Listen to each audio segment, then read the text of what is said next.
Few films in Hollywood history match the audacious blend of satire and rebellion unleashed by Mel Brooks's Blazing Saddles. Released in 1974, it shattered taboos about race, Western cliches, and censorship while delivering one of the most quotable endings ever filmed. Audiences laughed at its overt slapstick, double entendres, and clever wordplay, but behind the scenes lay a trove of bewildering anecdotes, forbidden subplots, and unexpected technical feats. From a lost musical number excised for its risque content to hidden code speakeasy signs on stage sets, the movie hides odd secrets that even die-hard fans have never heard. Even the most comprehensive commentary tracks skim over revelations only found in private archives or cast interviews decades later. Fasten your holsters and prepare for detours off Main Street, because this ride will rattle every expectation you have about Blazing Saddles. Most fans know that Cleavon Little delivered a career-making turn as Bart, a black sheriff in a prejudiced frontier town. What they don't know is how Mel Brooks originally wanted Richard Pryor for the role, even after filming had begun. In early screen tests, Pryor ad-libbed lines so uncensored they sparked nervous laughter on set and sent studio executives into panic. Brooks recognized Pryor's unmatched comedic energy, but corporate brass demanded a tamer lead to avoid boycotts. Pryor's takes remain locked away in a vault somewhere in the Warner Brothers archives. Had those reels ever resurfaced, we'd possess a far racier, more boundary-pushing alternate version of Bart's iconic showdown at Rockridge's Railroad. The famous, instantaneous cow crash that interrupts Governor Lou Pettymaine's rodeo speech is often credited to a low-budget shortcut. Few realize the model cow was custom-built by an animatronic studio famous for horror films. When the barn door swung open, its head popped free with such force that two operators suffered whiplash.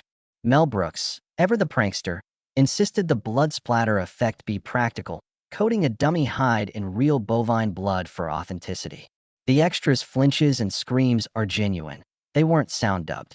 That moment isn't movie magic, it's movie madness. One of the strangest sequences ever shot was an entire musical number with Lillian Gish, the silent-era legend, cast as the Waco Kid's aging granny. Brooks filmed the Lonesome Cowboy Waltz in full, complete with chorus lines and an original waltz arrangement by a Strauss specialist.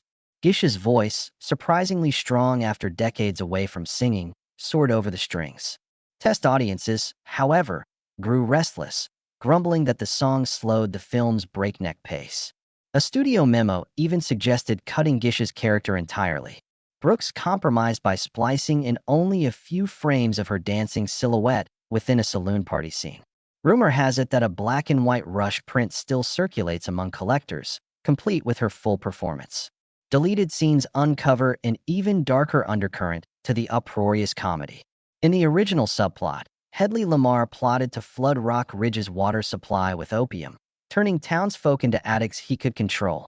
The sequence involved a clandestine lab beneath the saloon, eccentric steam pipes, and cameo appearances by Broderick Crawford. Executives deemed it too grim, though Brooks was reportedly proud of the twisted logic. Surviving storyboard pages show Taggart lamenting moral decay as green smoke drifted over empty wells, an eerie image never unleashed on cinema audiences. Beyond narrative oddities, the production pioneered technical stunts in unexpected ways.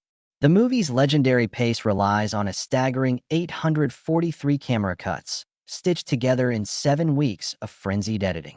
Sound designer Ernest Troost secretly embedded a brown note bass tone under the saloon dialogue, a frequency rumored to tickle laughter by vibrating leather seats. Crew members swore they heard subsonic rumblings, but Brooks insisted those tones remain buried under the orchestral score. Even more bizarre, the final train yard explosion used real dynamite for unmatched realism.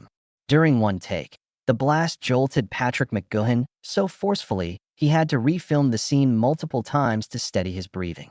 That practical approach delivered a raw energy no CGI could replicate, and that's just the beginning. Reload your six-gun for even stranger tales ahead. Another mind-bending revelation hides in the saloon's cheapo wallpaper. Closely inspect the prints next to the piano, and you'll find coded messages tucked into the floral pattern.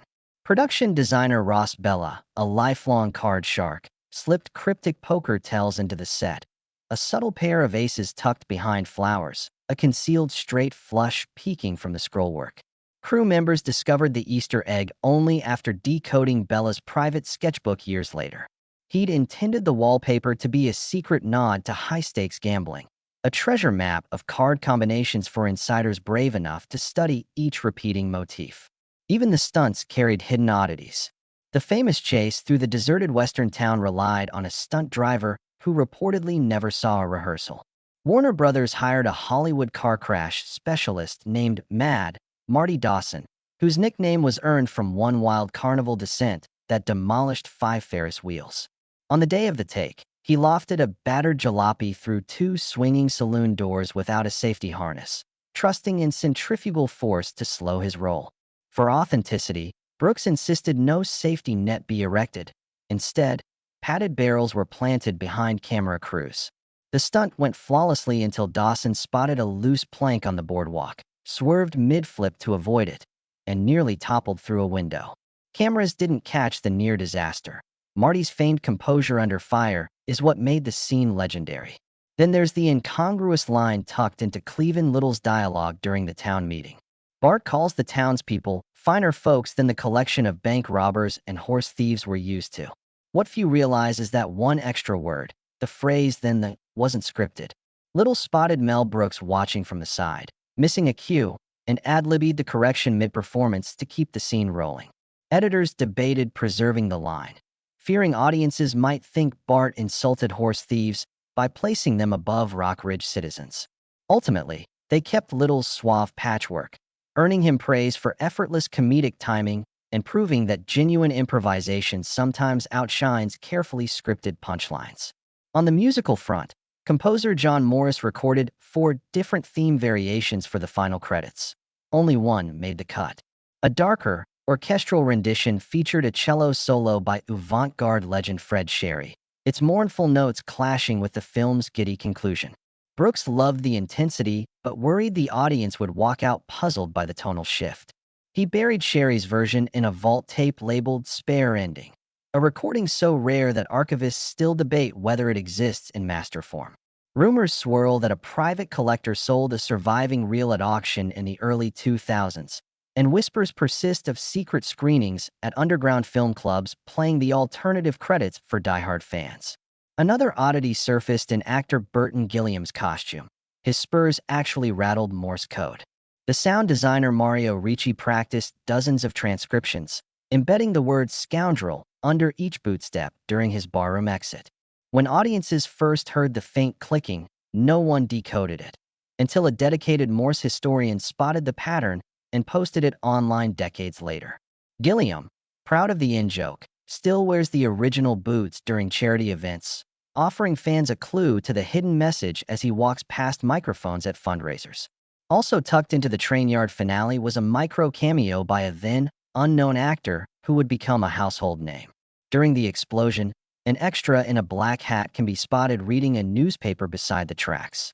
That extra was none other than Clint Eastwood's stunt double, who jumped ship from Sergio Leone's set to sneak into Brooks's production. He hoped to learn comedy chops, but remained unseen until home videos surfaced in a private estate sale. His brief appearance, just 2 frames long, stands as a ghostly bridge between spaghetti westerns and Hollywood satire. Finally, the very first press kits sent to critics included personalized letters handwritten by Mel Brooks. In them, he apologized for any offense the film might cause, joking that satire was a dangerous weapon and he hoped no one lost an eye. Few of those 9 dozen letters survive. One sold for thousands at a memorabilia auction. Collectors prize Brooks's penmanship. His rushed scrawl and tongue-in-cheek warnings echo the film's blend of irreverence and affection. It's a charming artifact that reminds us, even behind the most bombastic comedy lurks a creator who cares deeply about every detail. Long before Blazing Saddles galloped into theaters, one of its most audacious gags was quietly tested in a Hollywood lab. Remember the sequence where Sheriff Bart and the Waco Kid duel by repeatedly firing blanks, filling the street with dust and smoke? Those blanks were so potent that the special effects team built a makeshift exhaust hood above the street, venting fired casings into the sky. Without it, cast and crew risked carbon monoxide poisoning. During the first rehearsal, Mel Brooks noticed spokes of white smoke bending unnaturally toward him. He called "cut" and had technicians wheel in industrial fans disguised as barrels, fanning the cloud high above the second-story rooftops. What you see on screen, an even haze of gunpowder, is actually one of the earliest uses of a smoke extraction system on location. Even smaller details hide eccentric choices. In the scene where Headley Lamar convicts Rock Ridge's citizens to build a railroad, you'll spot extra tracks converging behind the camera, tracks that technically shouldn't exist in Rock Ridge's layout. Those rails were a backtrack from the miniature model tests, left accidentally in the wide shot. Instead of reshooting, Mel Brooks leaned into the mistake, telling audiences that Lamar's scheme was so convoluted even the railroad can't keep straight which way it's going. Film analysts uncovered this by studying production stills and noting that the curve of those extra rails matches 1/12 scale plans drawn for miniature explosions. A simple filming error became a sly jab at bureaucracy's self-defeating logic. Perhaps the oddest audio Easter egg emerges during the "Posse Arrives" montage, when townsfolk line up to chase Bart out of town. Layered beneath the balmy fiddle tune is a barely audible whistle melody lifted from a World War II signals code. Sound editor Margot Newman had recently worked on a documentary about POW rescue efforts and snuck the motif into the mix as a private tribute. She later confessed that if you play the montage audio in reverse and isolate the second fiddle track, you can decode the sequence, RICHARDBROOKS. It's a hidden shout-out to her brother, who'd served in the Signal Corps. Newman risked Union censure, but Brooks loved the covert salute so much he ensured it remained buried in the final mix. Then there's the remarkable origin of Lyle's oversized coonskin cap. Most viewers assume it's a broad comedic prop, but production notes reveal it started life as a mascot head for a Seattle minor league baseball team. Mel Brooks spotted it in a prop warehouse and instructed the costume department to sew an inner leather cap lining for comfort. On set, Gene Wilder would slide the head on and off between takes, making his rapid-fire reactions even more spontaneous. When the mayor mistakes him for a backwoods outlaw, Lyle's shock jump is genuine. Indeed, Wilder nearly lost his balance under the unexpected weight. That oversized cap sequence combines found-object whimsy with unfiltered physical comedy. One of the most surreal set decor choices hides in plain sight. The cash register behind the saloon bar wasn't a prop at all, but an antique post office box unit from the 1930s. Mel Brooks wanted a nostalgic touch and commissioned a restorer to convert used mail slots into coin compartments. The visible postal eagle insignia was left intact to spark commentary on government bureaucracy and latent law enforcement, another sly wink at the film's themes. No one mentioned it in early reviews, but postal history enthusiasts later confirmed the piece's origin by matching its serial number to a decommissioned Chicago post office. Finally, the film's riotous finale, when the townsfolk charge into the hills on washing machines, tables, and cattle, was inspired by a real folk remedy. Mel Brooks once read an old newspaper clipping about Depression-era ranchers who, short on horses, rode kitchen utensils to round up wild cattle. He adapted the anecdote into choreographed mayhem, teaching actors to wobble on furniture to mimic horse gaits. The decision added uproarious absurdity, but also grounded the chaos in historical oddity. It wasn't pure fantasy, but a twisted homage to ingenuity during hard times. When you see the mayor hurtle downhill on a chandelier, you're witnessing cinematic tribute to real-world desperation turned delirious resourcefulness. Even die-hard fans still overlook one of the film's most uncanny technical decisions: the choice to shoot the famed runaway wagon climax at 48 frames per second rather than the industry standard 24. Mel Brooks insisted in private memos that doubling the frame rate would create a hyper-real feel, making dust plumes and wooden spokes shimmer in uncanny slow motion. Studio technicians balked, warning that projection booths might struggle with the file size and processing demands, but Brooks prevailed. Fatefully, dozens of art house theaters that booked early screenings reported the film intermittently skipping frames or stuttering. An error that may explain why so many audiences instinctively chose to follow the breakneck pacing rather than linger on the majestic visuals. Only recently have archivists retrieved the original 48 frames per second negatives, revealing vibrant details lost in standard prints. Perhaps the most bizarre relic of post-production doesn't involve footage at all, but instead the film's opening credits theme. Composer John Morris initially scored the sequence for a full orchestra incorporating a barbershop quartet harmony. Test audiences, however, reported that the cheerful chorus felt too genteel, undermining the film's riotous subversion. In response, mixing engineer Peggy Nichols inserted a clandestine jazz undertone beneath the melody by splicing in a muted trumpet track recorded for an earlier Cleopatra documentary. The effect is so subtle that viewers hear jazz licks only when focusing on the left audio channel. Many Blu-ray commentators still credit the quartet alone, unaware that Nichols's surreptitious adjustment gave the film its sly rhythmic edge. In one of the film's more curious casting footnotes, famed voice actor Mel Blanc contributed several uncredited animal noises for the racetrack meltdown. Blanc, of Looney Tunes fame, spent a late night in the audio booth recording yelps, barks, and indignant brays disguised as crowd reactions. When the camera pans to the horses bucking their riders, you're actually hearing Blanc's vocal improvisations. Mel Brooks later joked that he couldn't afford recorded animal sounds and turned instead to the Old Man of a Thousand Creatures. The union insisted Blanc receive guest starring credit, but Brooks refused, preserving the gag's secrecy. Only in the 2002 DVD commentary did Blanc finally confirm his covert contribution. A production superstition surrounded the model railroad displayed in Hedley Lamar's war room. None of the miniature houses or cornstalk fields were allowed to be broken during filming. Even accidental damage was said to cause a jinx on set. Crew members swore that if a tiny fence or track segment was dislodged, bizarre delays would follow. Camera shutters sticking, teleprompter text going blank, or a random generator failure. In solidarity, prop masters dressed the miniature town in fresh tiny lanterns each night as a ritual offering.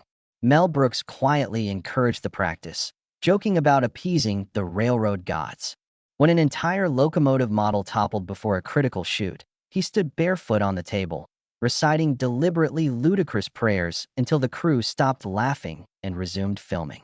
Finally, perhaps the most haunting anecdote involves Lily von Stoppen's cameo, a puppet whose lifeless wooden gaze appears twice in long shots of the frontier. Mel Brooks purchased the puppet from an abandoned vaudeville theater in Kansas City.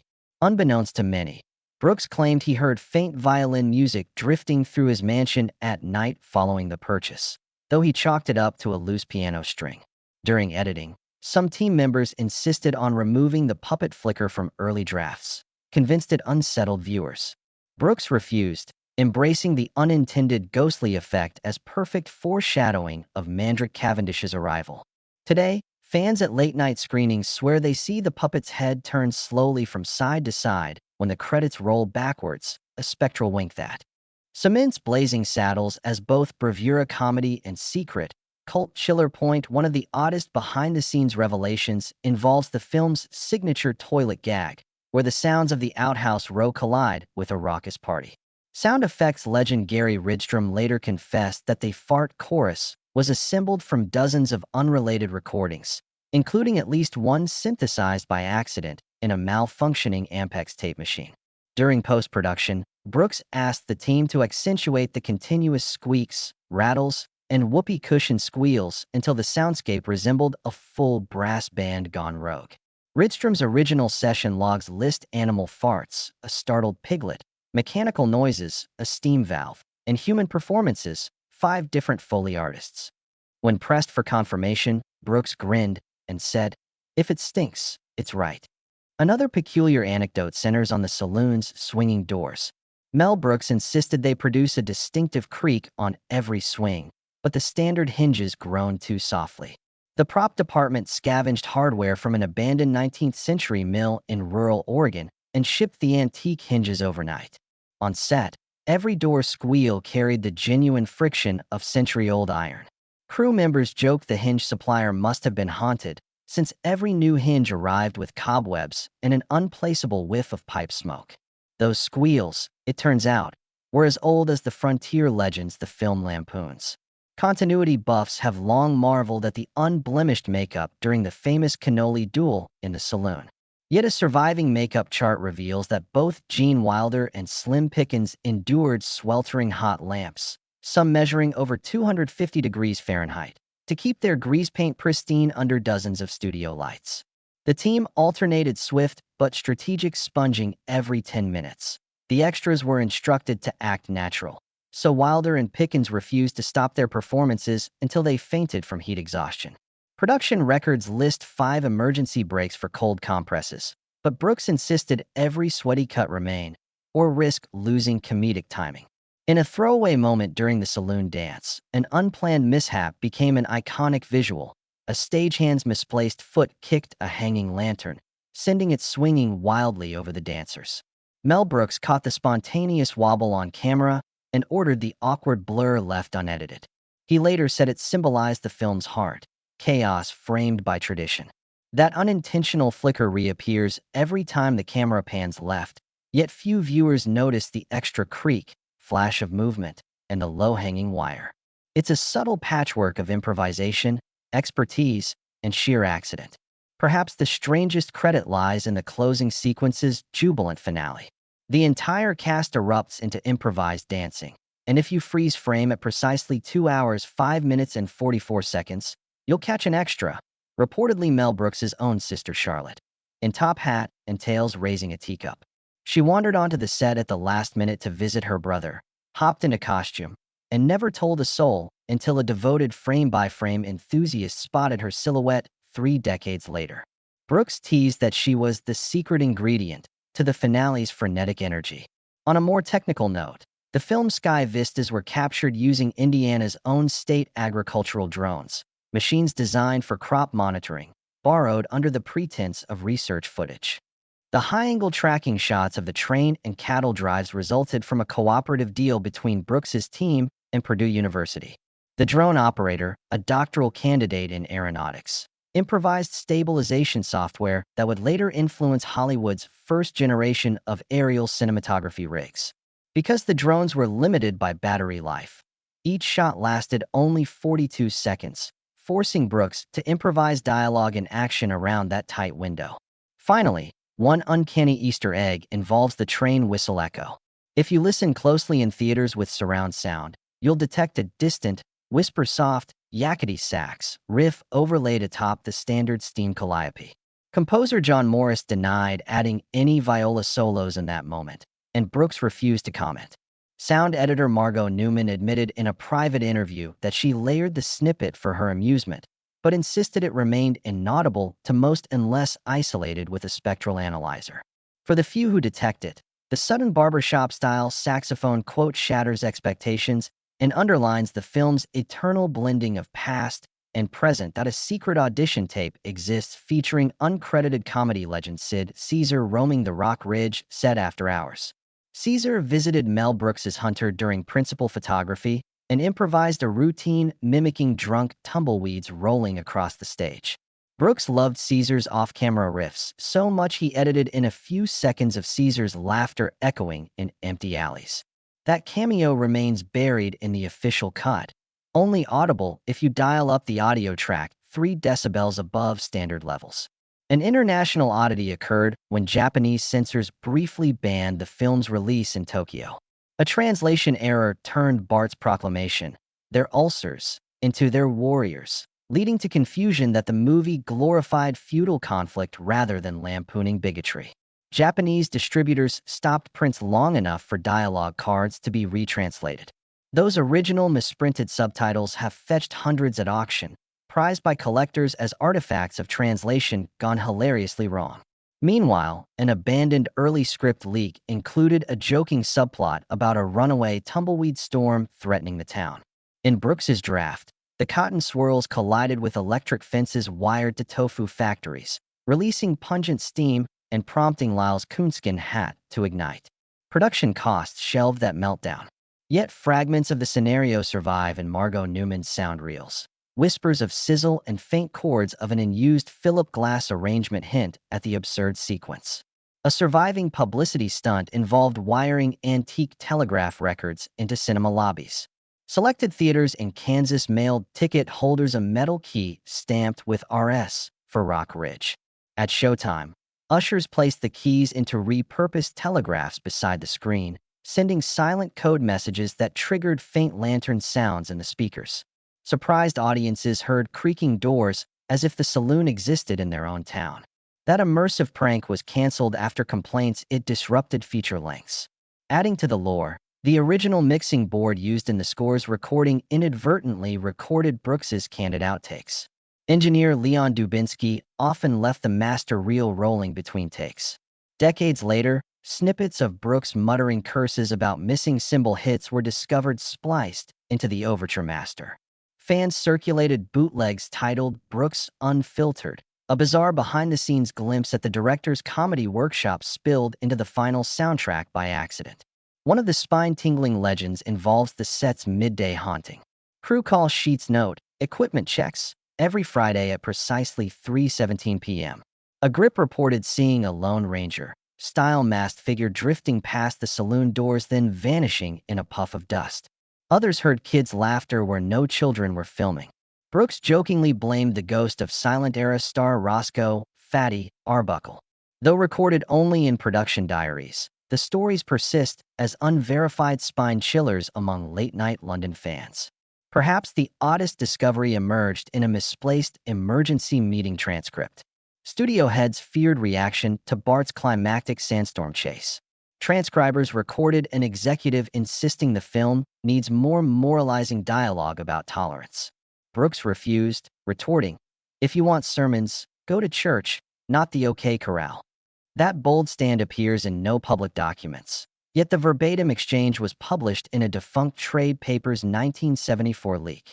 Today, a subculture of nostalgists rebuild replica saloon sets in backyard sheds, complete with Mickey Mouse-style outhouses that play the film's soundtrack at random intervals. Builders share blueprints online for hidden vaults behind bookcases reminiscent of Frank Fritz's mansion find. It's become tradition for midnight viewings under lantern light. And for one night each year, they invite viewers to decode the faded Morse whispers, reuniting Mel Brooks's secret signatures with new audiences.